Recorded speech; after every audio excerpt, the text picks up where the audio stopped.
This was something, though. We were looking at this document. It's on this LMAGS operation manual that Not a Space Agency sent to us last week. And what this is going on and talking about is this computer that supposedly had autonomous connection to the retro rockets on the LEM to steer it. And it was driven by this gyro system which turned the switches either on or off and pulsed the retro rockets. Now, the funny thing was that we were looking at this on page 3-2 in the little box. You have to depress 5 consecutive digits corresponding to the numeric value of data to be inserted. And these are octal values, which means that it's a base 8 system. And then you have to verify the entry. And then you have to depress the enter push button. And at this time, the word is entered into the AEA, and then the address and data displays are extinguished. So, in other words, what they're trying to tell you is you have to push these buttons, verify the entry, and then when you want to go to the next program, you have to push the button in and you have to hold it in order for the display to be extinguished until you go to the next one. And then you have to press the clear push button, and then that clears the DEDA system and blanks out all of the characters. Then you can proceed to part B, which means now in order to put the next entry in, you have to depress 3 consecutive digits. And this operation identifies the address of the AEA memory core location from which data is to be extracted. So now this computer is going there and it's extracting just like a jukebox. There's a record playing, and then you put your quarter in and it finishes playing the record, and then it comes out, puts it away, then it grabs the arm, grabs another record, picks it up, puts it on the turntable, and then the arm comes over, drops it down, and then you just wait till the record plays. That is exactly what this is. So if the computer is controlling the pulsing the jets back and forth, well, what happens if they make an error in the sight that they've taken from the stars? So here these guys are, and they're shooting with a sextant at the stars. They make one little mistake because guess what? It's going to take 2 seconds for that transmission to get back to NASA to acknowledge it, and then they have to do the calculations with the slide rules, and then they have to figure it out, write it down, and then send that back up to the LEM, and then it's going to take them 2 seconds, and then once they do that, then they have to clear the memory, put the 3 digits back in there, hit enter, then they have to verify the entry, and then depress the entry push button again for the data to be displayed, and then extinguished. Can you imagine but the this? Memory has to load it like a record player. What it's doing in, that's 15 or 20 seconds to load that. And all while they're traveling 17,000 miles an hour. Yeah. Yeah. And I don't care if you're sitting here and you've practiced this 100 times or 1,000 times. The problem is you still have to wait for the computer to clear. Yeah. And what happens if there's 5 or 6 programs running? Oh my God, can you imagine waiting for 6 records? Only one program at a time can be played. Yeah, that's just it. And it was points like that that Xavier Pascal was pointing out about the AGS, the Apollo Guidance System. It just couldn't do it. Talking of the Apollo Guidance System, I've just been reading this book, which is by Richard Feynman. And half of the book is his actual experience of working on the Challenger inquiry back in 1986, I think it was. You know, when the Challenger thing blew up. They wanted to find out why it blew up. So he, being a scientist, went to the people who built the thing, didn't talk to the management. The management were trying to talk to him. He said, no, I want to talk to the people who actually assembled this equipment. The guys in the workshop with the spanners putting it together. Those are the people I want to speak to. And those are the people who told him what happened and how it was being overridden. Many of the safety aspects of it, because he concentrated on the O-rings in the Challenger solid fuel booster rockets on the side. And they're only about 1/4 inch in diameter, these O-rings. They're 37 feet long. They go right round the whole circumference of the rocket. And if there's any fault anywhere in that, if any of the exhaust gas gets anywhere near that O-ring, it will create a fault in it. And it will gradually, because of the increased pressures and the increased temperatures, very sudden increased temperatures. And Richard Feynman also found out that the O-ring itself wasn't designed or couldn't accommodate rapid increase in diameter, which is what happens when things heat up. So if there's any fault in the O-ring, it was going to cause a problem. And the main problem was the temperature on the day it was launched. It was mid-January. There's another interesting point that Richard Feynman discovered was, how do you measure the temperature around that particular launch site? What do you use? What is the equipment you use to measure the temperature? Because if the temperature was below freezing, it would obviously affect the O-rings. And he demonstrated, this was his famous experiment, where he used a cup of water with ice cubes in it, put the O-ring in it, and demonstrated that it wouldn't deform properly if it was too cold. The way they measured the temperature was using a particular measuring device, which was supplied by a company, I forget which company it was, doesn't matter. And that device was used to record the temperature. It was basically using infrared. What they hadn't taken into account was the instructions from the manufacturer of this device was that it had to be at the ambient temperature in order to record it accurately. If you took it out of the box it was stored in, that wasn't the ambient temperature. You had to wait about a minute or so for it to reach ambient temperature. And they didn't do that. So the temperature reading was much higher than it actually was. And Richard Feynman did a basic, simple experiment of putting it in a box, a lump of ice, which he knew the temperature of, and recording that temperature with the device taken straight out of the box. It wasn't accurate. It was reading too high. A block of ice should read 32 Fahrenheit. And what was interesting also was that the manufacturers of the rocket boosters, Thiokol, I think it was, up in Utah, they said it should not be launched if the temperature is below 53 Fahrenheit. Now, 53 Fahrenheit is what most of the launches had been done at, around that temperature. There had been no launches at all of a solid fuel booster rocket with the O-rings installed at freezing. None at all. These are the things that Richard Feynman had discovered by the simple expedient of going to the people actually involved in the assembly and manufacture of the equipment, not to the people at the top, not to the senior managers. He said they were forever parroting the phrases that they were expected to parrot. He said, that's why, as a scientist, you go to the people who actually know what they're doing, which he did, and he did very successfully. And by the way, the expenses he was paid for this inquiry were $75 per day. That was to cover his expenses. He was booked into a hotel that cost $80 a day. So he was losing money, but he was doing it because he wanted to find the truth. And his famous comment at the end of his report, his conclusions, for a successful technology, reality must take precedence over public relations. For nature cannot be fooled. Well, one of the guys said, he says, it's troublesome to me that they would have done this. Yeah. You have to follow the manufacturer's instructions. And if it says remove from box and make sure it's at ambient temperature, that's what you do. You don't take it out of the box and measure the temperature without doing that, because you get the wrong reading. But you know what happens most of the times when we get instructions, open the box up, what's the first thing that you do? Throw the instructions in the garbage. Well, at least that's what I used to do. Yeah. But then it comes to a point where you have to read them, whether you have to go back and take them out of the trash again or not, you're going to read them. You have to when you're looking at something this complicated. That's what these guys did. Oh, unbox it. Oh, instructions over the shoulder. They go ahead and they say, oh, well, now it's okay to launch now. Although we didn't put it out there in the temperature to get it adjusted properly. Well, now we see what happened. Boom. I get where you're going with this, because next it says this.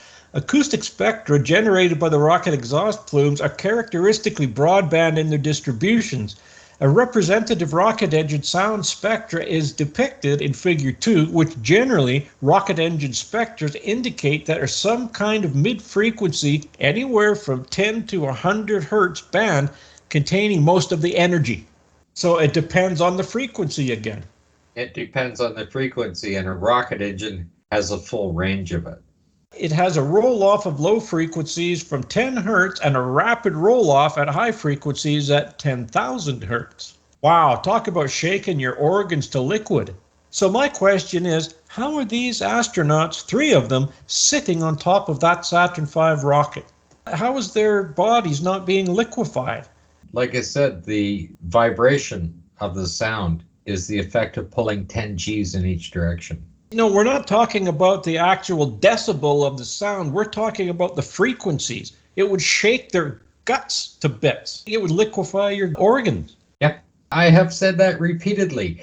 Literally liquefy your organs. And then again, on top of that, the F1 engines were experiencing a pogo effect. And that pogo effect was cycling at 180,000 cycles per second. 10 Gs in each direction. And if you don't think that'll pull you apart, just build an ultrasonic cleaner that pulls 10 G in each direction and see what it does. You can throw anything in it, you'll liquefy anything. And these astronauts were only 300 feet from the engines, producing this sound. Not really very much distance for it to dissipate. Well, the fact that it's going to bounce off the surface, when you see Apollo 17, the night launch, you can actually see the sound waves vibrating the air so that it lights up. So when they say, oh, it's behind them, they're not getting that much sound.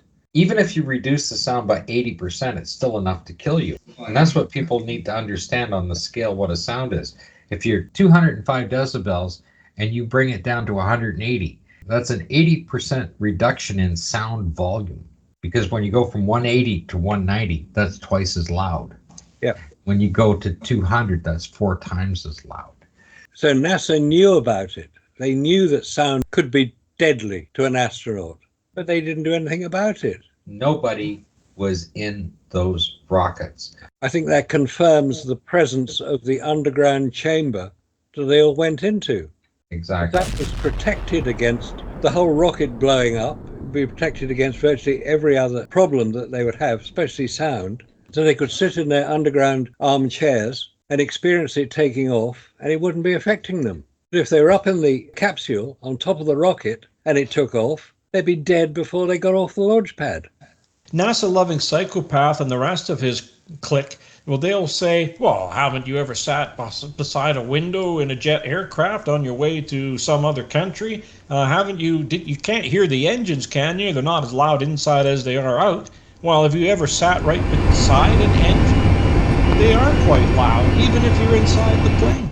Now, granted, you said these guys are 320-something feet up there, but eventually the sound is going to go down. It's going to go through that chamber that they have underneath the engines, and it's going to come around and it's going to go up and roll itself right around to the top of the craft eventually. Because the craft is sitting there for a few seconds. It doesn't just take off.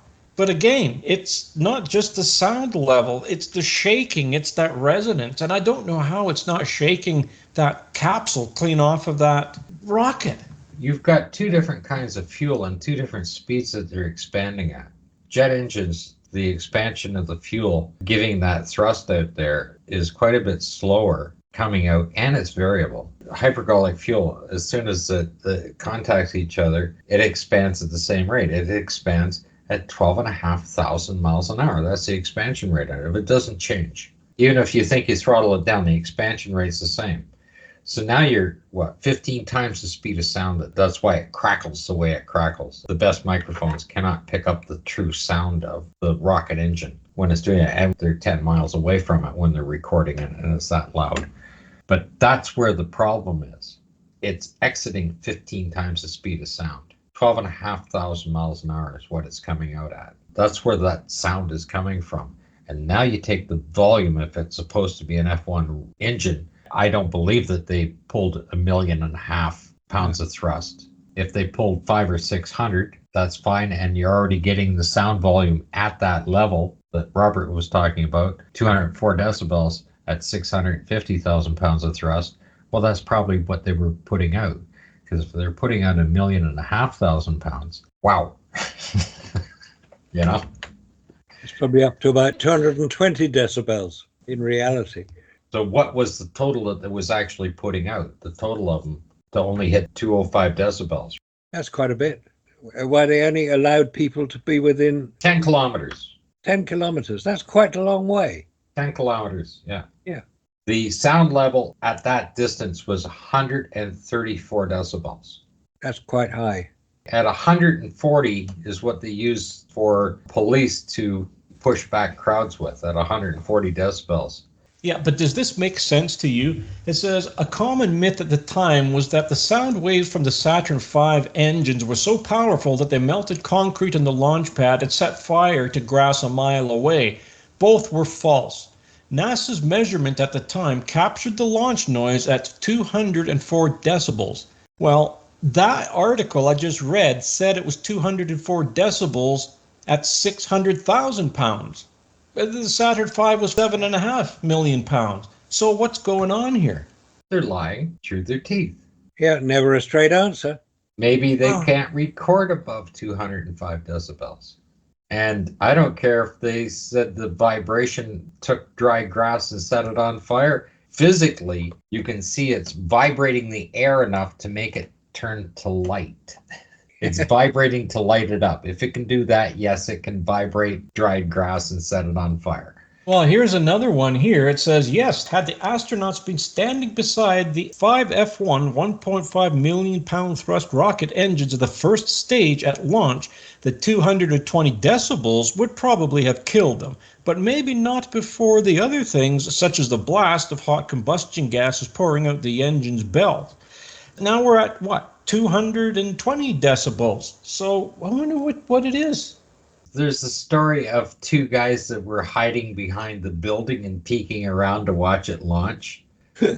Absolute nonsense. I mean, the first test, Walter Cronkite was in that bunker that was 3 miles away. And the vibration of that literally broke the building apart. They were lucky to survive, and it was a secured, soundproof bunker for them. And the buildings were just vibrated to the point where they just simply knocked them down. They didn't put that up for any further viewing. And move people back twice the distance. Can you imagine that even if you're at that distance, at 10 kilometers away, the vibration going through your body with that thing that those people would experience? That's what convinced them that they went to the moon. Okay, you see, here we are again. Now it's 203 decibels. Now it's 204, and now it's 220. And now it's back to precisely 203. All of which will kill you many times over. They just can't agree on anything. And not always scientifically accurate. Exactly. That's a good word for it. That's a good acronym. Yeah. NASA keep using these acronyms for all their activity to confuse people, to make them believe that they must know, that NASA must know what the answer is. Otherwise, they wouldn't use such stupid acronyms. But an acronym for an O-ring? You've got to be kidding me. That's right. When I first started reading the documents, what I would do is I would actually print the page out with all the acronyms and keep it beside me while I'm reading it. I just print them out and do it for each of the documents because they had a bibliography of all the acronyms they were using, right? And I'd have to look them up because otherwise you can't read it. No, you can't. That's why. Yeah, it's really something how these guys do this. I mean, come on, you don't need acronyms for a piece of an engine. I mean, you would think. Well, it depends whether it's an OCR or an OCC. Well, what if it's an OCM? You have to know what part of the plant that they were producing it from. Yeah, what part of the plant? Yeah. There's a nice acronym here, HPFTP. You know what that is? High pressure fuel turbo pump. And then there's HPOTP, high pressure oxygen turbo pump. They have two different acronyms for turbo pumps, depending on what they're pumping. Are you sure you're not reading something from the bar that they sent to a lawyer? Exactly. Well, Hewlett-Packard printer cartridge. HPFTP, high pressure fuel turbo pump, or high pressure oxygen turbo pump. There's another acronym. Are they started by steam? They don't say. I would imagine they were, because that's the only thing that would start them up first. And that comes from Werner von Braun, doesn't it, with the V2 rockets. Had steam to drive the turbo pumps. which is why you saw on that thing quite a while back, Scott, you had steam as one of the labels on the control panel. I think they were using those ones to simulate the landing, the steam coming out, because this looks like that to me anyway. Yeah, I would see that, except if you're going to launch a rocket, that steam pressure is not coming from an onboard machine. That steam is being powered from a land base to fire it. Yeah. And once it starts, they don't need the steam. That was the basis of the Industrial Revolution, steam power. We're using nuclear power, but guess what nuclear power is actually powering? Steam turbines, which are then, in turn, powering generators. It's always steam. You just have something to heat the water up to make the steam, and then you've got enough power to drive a generator. But that's not going to work in a rocket, is it? Because you can't have air or steam come spraying out and expect it to work. You just can't. It won't work. No, the steam has to be directed. So why are they thinking about adding nuclear power to these rocket engines? It's not going to get them anywhere. It's just going to produce more steam. They're trying to create some kind of electromagnetic wave with all of that energy to power the vehicle and run it as they're not pulse. going to do it with steam, though. That's the whole point. No, they need the steam to create the nuclear power. But I saw some of the futuristic stuff they had on it, and they said that they needed a nuclear power generator large enough to power the entire UK to drive these whatever electromagnetic engines that they were going to pulse to get you across space and get up to like a quarter of the speed of light or something like that. And so the entire spaceship was like 50 or 60 miles long with this gigantic nuclear power station on board. And that would also power a magnetic field around it to match the Van Allen belt to protect the entire craft as well. Sounds wonderful. Yeah. Sort of thing Stanley Kubrick produced in 2001, wasn't it? That magnificent spaceship. And what was this, Marcus? What about Steve Mera, the publisher of Phenomena magazine here? What was he on about Apollo and its problems? Steve's done quite a lot of research into Apollo. He's actually done public talks on it as well. He's a nice guy, Steve. I've dealt with him ever since the Awakenings conference. He was behind the organization of that, which is why I got invited to speak. He'd heard me talk about Apollo. He thought, well, come on, talk about it. It's 50th anniversary coming up. I think we got some interest here. I had about, 500-600 people listening to me, which was great fun. As soon as you get rid of any of your past information and you can just look at it objectively, that's when you see what's actually there. So when you read the PDF files and you see all the problems, then you suddenly realize, where are the PDF files that resolved all of these problems? Exactly. Good point. They're not there. Simply are not there. And then when you look at the photographs, you don't see anything because you still, in your mind, you believe this is the lunar surface.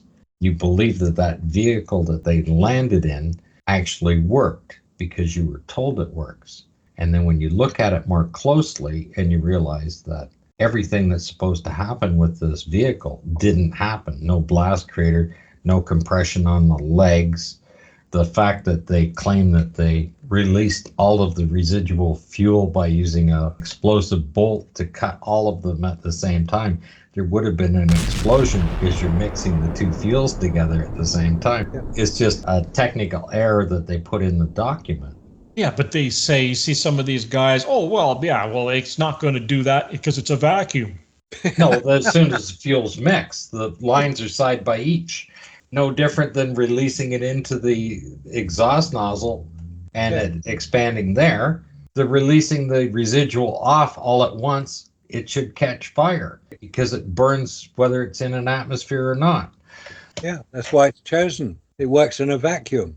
So it's stated in the document that they used an explosive bolt to release it so there wouldn't be another accident. With fuel, that's the reason why they did it. And yet, if they did it, it would cause an accident. Like, you just read it and you just accept that. Or you can analyze it and say, hey, that's going to be a problem. And then you can look at Buzz Aldrin coming out the door frames. Oh, he's coming down to the lunar surface. No, he's not. He's in a shell of a model that only needed a ladder to come down. It needed the legs and the ladder and the doorway for him to come out of. There's nothing inside of that vehicle. It's just a shell. His PLSS is right up against the door frame. For 50 years, nobody saw that because you're looking at it and you still go, well, if they landed on the moon, there's a picture of them. And no, it's not. It's a cheap set. And what they tell you what the lunar surface actually looks like physically can't be if you look at all of the other documentation about cosmic dust and billions of years of it building up there and the crater impacts. And when you suddenly realize that, well, that is not an image of the lunar surface because the dust is missing. There's bare rocks everywhere, and that shouldn't be, especially in the Sea of Tranquility, where there's so little impact for hundreds of millions of years. No meteor impacts on that side at all. That cosmic dust will have built up. So what they tell you is what it looks like. You believe it because those are the images they put out. That's the same as Wile E. Coyote running off the cliff and keeps on running. He almost makes it sometime running off that cliff. And he always has either a sign or an umbrella. Yeah.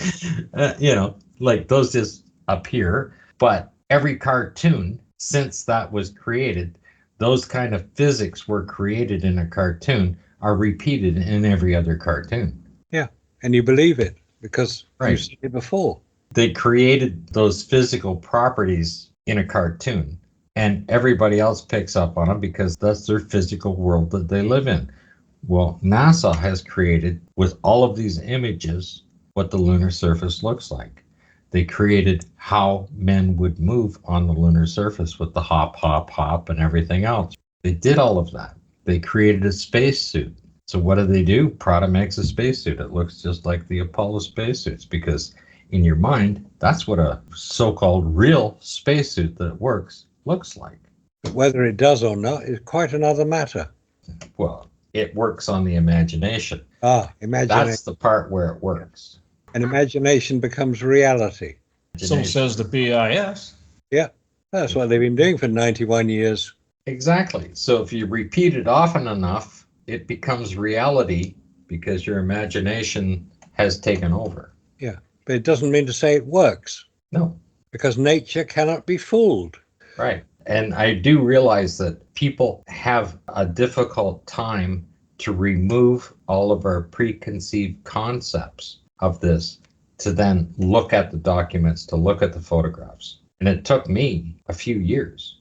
It takes a while to build up. Just looking at the photographs alone and studying the photographs, you really don't see anything. And then once you spot a few things, then you start to go back and say, hey, what about this? What about this? And then you become the man behind the camera. And then you're starting to say, why is he taking this photograph? And like I said, there are no random photographs. They all have a purpose, whether they're in focus or whether they're zoomed in enough to see what they're trying to show you. There is something there. And if you look long enough, you will see that it's there. I found another photo of the London Eye, which was a lot clearer. And I'm telling you, the things you can see in here. And this is a satellite image. I don't care what those clowns say. It says right down on the bottom, satellite image taken from the Geo-Eye. There's a crowd down there and you can see the people individually. Yes. Yeah, you can. Wow. The photograph, which I've been trying to find again, I saw it in a newspaper about 20 years ago. There was a photograph taken above London showing the O2 Arena, that's that big circular building where they have all the pop concerts, and the Thames River, which goes around there. What I hadn't seen initially, until somebody actually pointed it out to me, was in the same picture was a jumbo jet, a Boeing 747, because that's how they land. They come in across London and land at Heathrow Airport. And you can see the engines. They're about 6 to 8 feet in diameter on a jumbo jet. You can see the engine quite clearly, and you can see trucks, cars, and vehicles on the roads shown north of the river. Now, that was printed in a newspaper, which obviously degrades the image considerably. The way in which a newspaper prints a photograph is it prints dots to show the various degrees of blackness or whiteness. So it degrades the image. And you can still see that it's got engines on the jumbo jet. So you can tell that it's a satellite image because planes are not allowed to fly across London unless they're under the control of the Heathrow Airport control. So it was a satellite image, 400 miles up, probably Geo-Eye 1, and it shares all the detail you expect. And yet the camera on the Lunar Reconnaissance Orbiter, which allegedly took the Apollo landing site pictures, had the same resolution as a Geo-Eye 1 satellite, which is why I compare, when I do the talk, I compare that with the ones allegedly of the Apollo landing sites to show that there's such a vast difference in detail. The photographs of the Apollo landing sites are faked because you should get far more detail. Detail.